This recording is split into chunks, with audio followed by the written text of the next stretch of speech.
All right, so listen to this. Today, we're going deep on the life of Upali Wijewardene, Okay. this Sri Lankan tycoon who built this massive business empire, Yeah. dreamt of making his country like a tech hub, and then just vanish, Wow. like without a trace. Yeah. You send in his biography, right, Oh, wanting to understand his impact, Exactly. and try to, like, unravel the mystery of that last flight of his. Yeah. So buckle up, Okay. because this is going to be a wild ride. It really is. Yeah.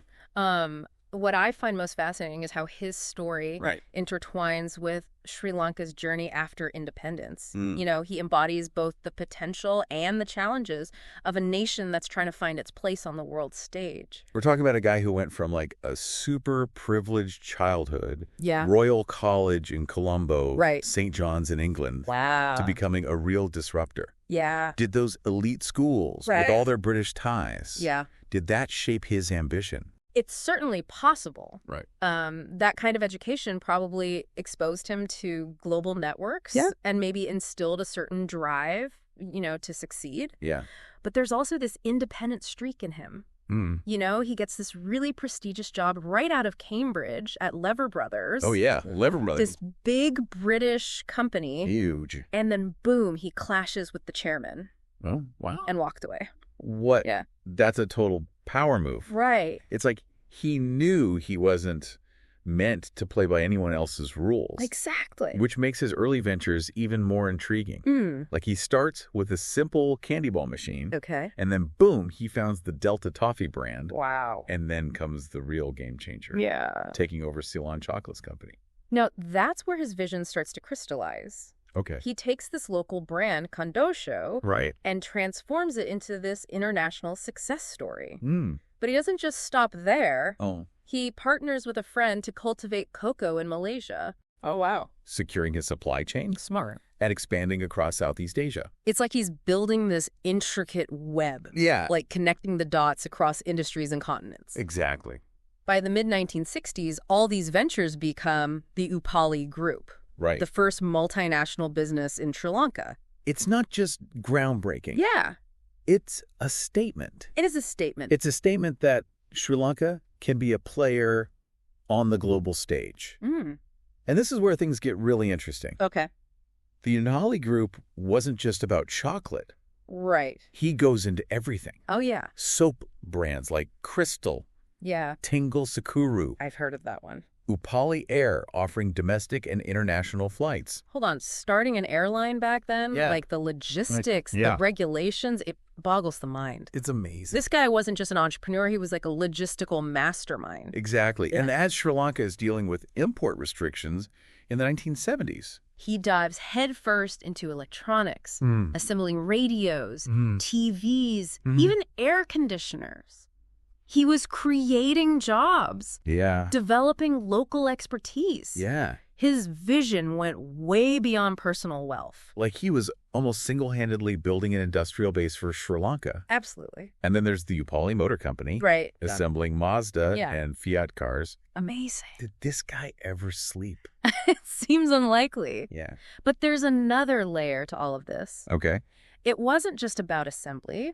He was fostering the sense of pride Yeah. in Sri Lankan manufacturing, Yeah. showing the world that his nation could produce quality goods. And he understood the power of media, too. Right. He launches Upali Newspapers. Yeah. Publishing titles like Devena, The Island, and Navalia. Wow. Even using his planes to deliver them to remote areas. That's incredible. He wasn't just connecting communities. Right. He was shaping public discourse. That's a crucial point. Mm-hmm. He recognized how important a free press was Yeah. and its role in a developing democracy. Yeah. But he also had this creative side. Okay. In 1981, he launches Chitra Mithra.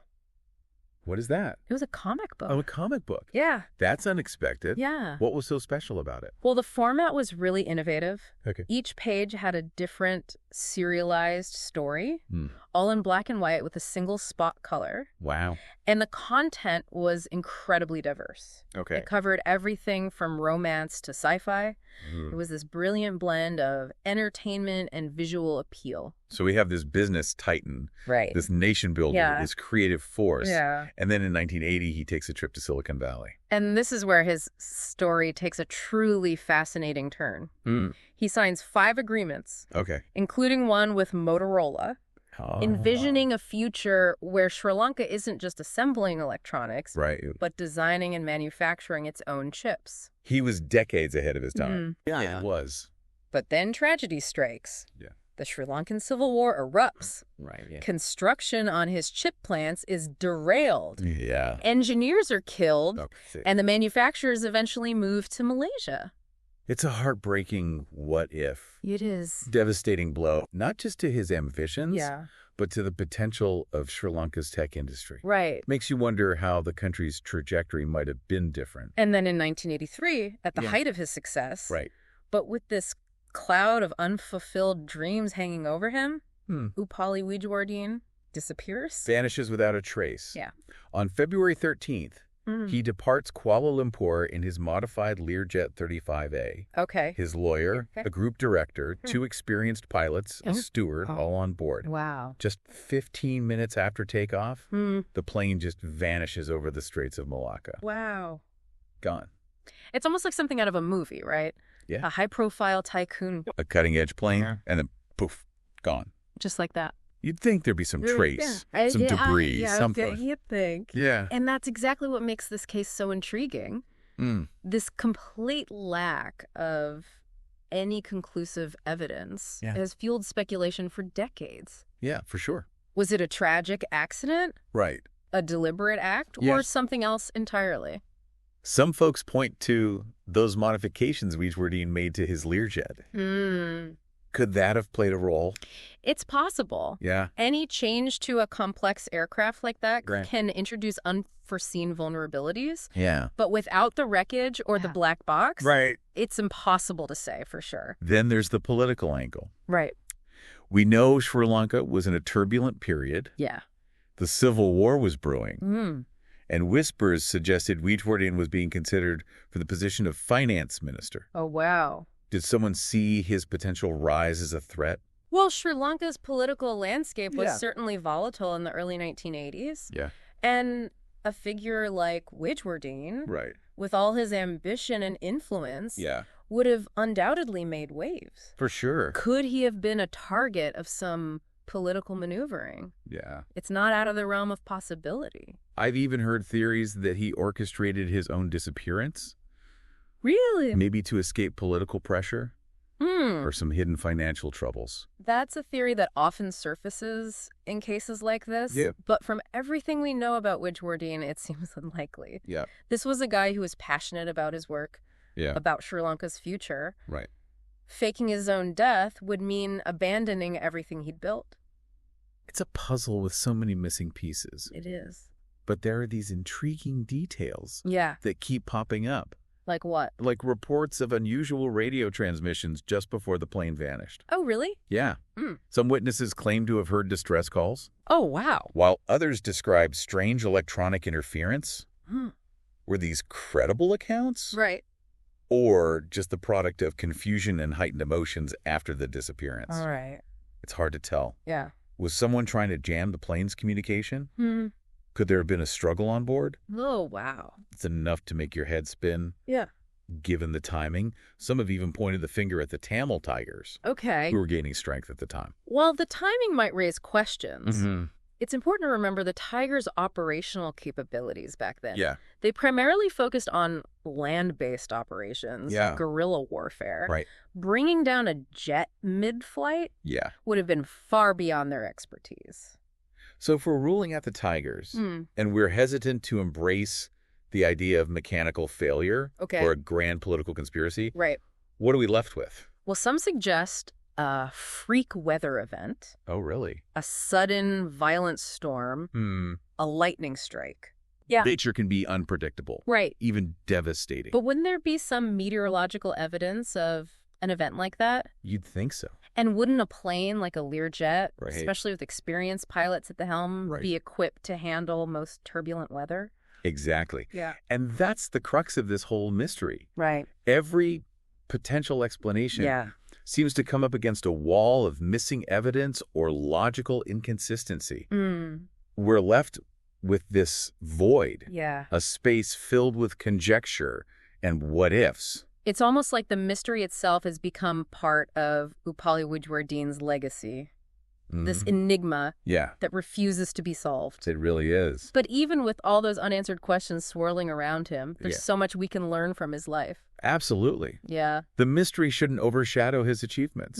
He was a visionary. Yeah. A risk taker. Right. A nation builder. Yeah. He proved that Sri Lanka could be a force in the global marketplace. And he did it all with a boldness and creativity that continues to inspire. He didn't just build businesses. Right. He built industries. Yeah. He created jobs, fostered local expertise. Absolutely. And dared to dream of a future. Yeah. Where Sri Lanka could be a tech powerhouse. And even though his life was cut tragically short, he left behind a blueprint for success. Yeah. A testament to the power of ambition and innovation. He showed us that limitations are often self-imposed. Right. That with hard work, a willingness to challenge conventions and a bit of audacity, you can achieve extraordinary things. Absolutely. Regardless of where you come from or the obstacles in your path. It's wild to think, even after all these years, the mystery of Upali Wijewardene's disappearance still gets to us. It does. But, as we're wrapping up this deep dive, I want to shift focus to, the impact he had on Sri Lanka. His legacy goes way beyond that final unanswered question. It does. You're absolutely right. Yeah. Wijewardene wasn't just some successful businessman. Right. He was like a catalyst for change. He challenged this whole notion of what was possible in a post-colonial Sri Lanka. Think about it. Yeah. He built a multinational conglomerate from scratch. Right. At a time when Sri Lankan businesses were just starting out. Exactly. On the world stage. Yeah. It's mind-blowing. It is. He had this amazing ability Yeah. to spot opportunities right. and then just seize them. He did. With this unwavering determination. Yeah. Take his move into aviation, for example. Upali Air wasn't just about connecting cities. Right. It was about connecting people. Yeah. Fostering trade and opening up Sri Lanka to the rest of the world. Exactly. Imagine starting an airline back then. I know. The logistics alone would have been so daunting. Yeah. Let alone all the regulatory hurdles. Exactly. But Wijewardene never backed down from a challenge. He seemed to thrive on pushing boundaries. Yeah. And it's important to note. Yeah. His ventures weren't just about profit. Right. They were about nation building. Yeah. He created jobs, fostered local expertise, and instilled a sense of pride in Sri Lankan products and services. He was a true pioneer. He was. He took these industries that were traditionally dominated by foreign companies, manufacturing, electronics, even media, and showed that Sri Lankans could compete and innovate and excel on a global scale. He really did. And don't forget his move into print media. Right. Upali Newspapers played a huge role. They did. In shaping public discourse, providing different viewpoints, and holding power to account. Absolutely. He knew how important a free and independent press was in democratic society. Yeah. It's like every venture he took on had this sense of purpose. Right. This desire to lift up his nation. Yeah. And empower his fellow Sri Lankans. He was a true patriot. Yeah. And then there was this vision of turning Sri Lanka into a chip manufacturing hub. Right. It's so sad it got cut short by the Civil War. It is. It makes you wonder, what would Sri Lanka's tech landscape look like today if his dream had become reality? Yeah. Would the country be like a major player in the global semiconductor industry? Right. It's a really tantalizing what if. It really is. Yeah. But even though that dream went unfulfilled, it speaks volumes about his forward thinking. He was always looking ahead, anticipating trends, pushing the boundaries of what everyone thought was possible. Absolutely. That entrepreneurial spirit, that willingness to take risks and challenge conventions, that's maybe his greatest legacy. It could be. Yeah. He showed us that limitations are often self-imposed. Right. And that with enough determination, even the most ambitious goals can be within reach. He embodied that can-do attitude, and it's something that still inspires people today, entrepreneurs and innovators in Sri Lanka and beyond. Right. But his story also kind of offers a cautionary tale, too. It does. Yeah. This fragility of success, the importance of planning for the unexpected, his disappearance left a void not just in his company, but in Sri Lankan society as a whole. Makes you wonder what would have happened to the Upali Group if he had put a clear succession plan in place. It's a good question. Would his empire have continued? Right. Or would it have crumbled without him? It's a question that underscores the importance of building strong institutions and nurturing leadership at every level. Yeah. Success can be fleeting, and it's crucial to make sure that a company, an organization, even a nation, can survive unexpected storms. So as we're reflecting on Upali Wijewardene's life and legacy, we're left with this mix of admiration, intrigue, and a sense of profound loss. Yeah. He was a man who defied expectations, shattered boundaries, and left a mark on his nation and the world. His story is a reminder that even facing adversity, the human spirit can achieve incredible things. And while the mystery of his last flight may never be solved, the impact of his life and work will continue for generations to come. He was a true visionary. He was. A trailblazer who dreamt big and built a brighter future. And as we conclude our deep dive, I want you to think about this. Okay. What kind of world could we create if we all embraced that same fearless spirit, that same commitment to pushing the boundaries of what's possible?